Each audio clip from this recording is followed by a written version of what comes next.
গাজীপুরের কালিয়াকৈরে প্রায় ৩০০-র অধিক শিল্প কারখানা রয়েছে, তবে বেশিরভাগ কারখানায় নেই ইটিপি প্ল্যান। এতে হচ্ছে পরিবেশ দূষণ এবং ছড়িয়ে পড়ছে পানিবাহিত রোগ।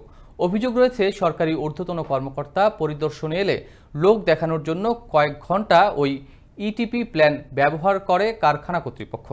গাজীপুরের কালিয়াকৈর প্রতিনিধি আফসার খান বিপুলের তথ্যচিত্রে বিস্তারিত জানাচ্ছেন আয়েশা আক্তার।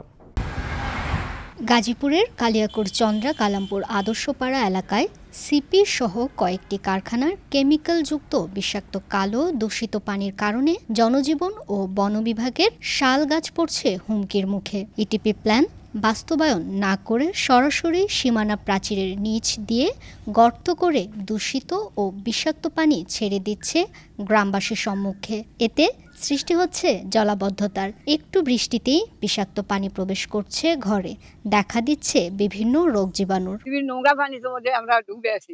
এই পানি ঘরে ঢুকে ভাড়াটিয়ারা খুব চিল্লাচিল্লি করে, ওরা থাকতে চায় না। হাও দিয়ে সে পাতপুকে হাসপাতালে কতদিন যে লিয়ে পানির জলবদ্ধতা আমরা ভুগতেছি। বিষাক্ত পানির কারণে শাল গাছ মরে উজাড় হলেও কোনো পদক্ষেপ নিচ্ছেন না বন বিভাগের লোকজন, বলছেন এলাকাবাসী। বন বিভাগের যে কর্তৃপক্ষ আছে তারা কোনো উদ্যোগ নিচ্ছে না। এই দূষিত পানির কারণে স্কুলে যেতে সমস্যা হয় বললেন এই শিক্ষার্থী। আমার স্কুলে যেতে অনেক সমস্যা হয়, আমার স্কুল ড্রেস পরতেও সমস্যা হয় পানির মধ্যে। গ্রামবাসীর পক্ষে এবারের বর্ষার আগেই এ থেকে পরিত্রাণ চান জামাতের এই নেতা।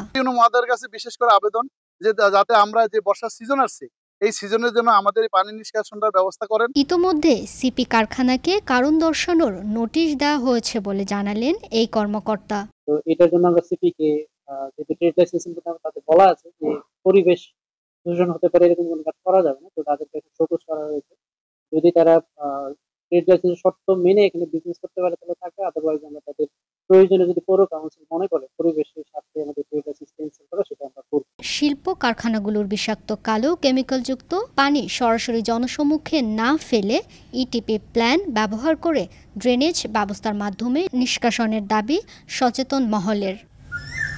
আয়েশা আক্তার, আনন্দ টিভি, ন্যাশনাল ডেস্ক।